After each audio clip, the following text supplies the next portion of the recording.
Certains diront qu'il ne faut pas trop parler, mais lorsqu'on ne parle pas, c'est la manipulation qui prend le terrain. Et les milliers de soutiens de la transition dans cette cuvette de la salle des sports de Ouaga 2000 auront droit à l'un des plus longs discours du chef de l'État burkinabé, le capitaine Ibrahim Traoré. Une allocution de 35 minutes à cœur ouvert. En réponse au témoignage de gratitude des 13 délégués régionaux, le chef de l'État considère tous ces acquis comme étant ceux du peuple, dont le soutien est déterminant dans la poursuite de la voie tracée dès sa prise du pouvoir. Démanteler l'impérialisme enfoui dans notre administration et particulièrement au sein des forces de défense et de sécurité. Lorsque nous nous sommes révoltés le 30 septembre 2022, la première des choses était de chercher à savoir qui sont ces conseillers militaires et où ils étaient. Nous avons donc pu identifier que le mal est profond. Et la première des choses était de leur demander de quitter notre armée.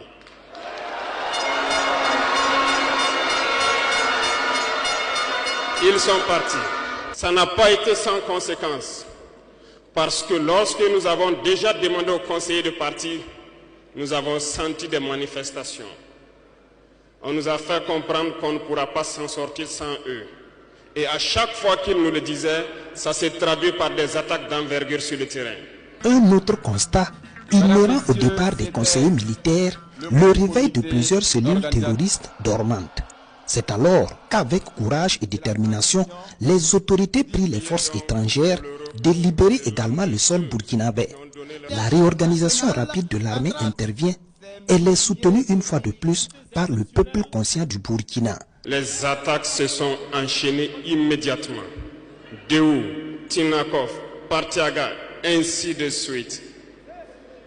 Mais ce qu'ils avaient oublié, c'est que le peuple du Burkina Faso avait compris notre message et s'était engagé sur la même voie que nous. Nous avons créé plusieurs unités et même si plusieurs autres sont à venir, nous les avons équipés. Et aujourd'hui, cet équipement se poursuit parce que dans les jours à venir, les mois à venir, ce que vous allez voir venir au Burkina Faso doit faire de notre armée une puissance à craindre. Le combat contre l'impérialisme s'annonce âpre, prévient le chef suprême des armées, qui siffle par ailleurs la fin de la récréation pour les perturbateurs, tout en appelant les patriotes burkinabés à la vigilance. Le combat qui est engagé contre l'impérialisme sera dur, très dur. Mais seuls les durs vont passer et les Burkinabés sont des durs. Et nous allons passer. Mais aujourd'hui, nous n'avons plus de sentiments sur ce volet.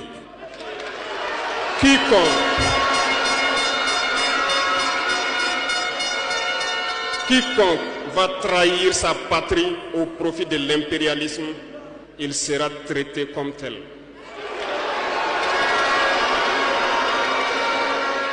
Le chef de l'État se réjouit également de la collaboration désormais effective entre les pays de l'AES dans la traque des terroristes, ce qui n'avait pas été possible à l'époque du régime déchu au Niger, confie le capitaine Ibrahim Traoré.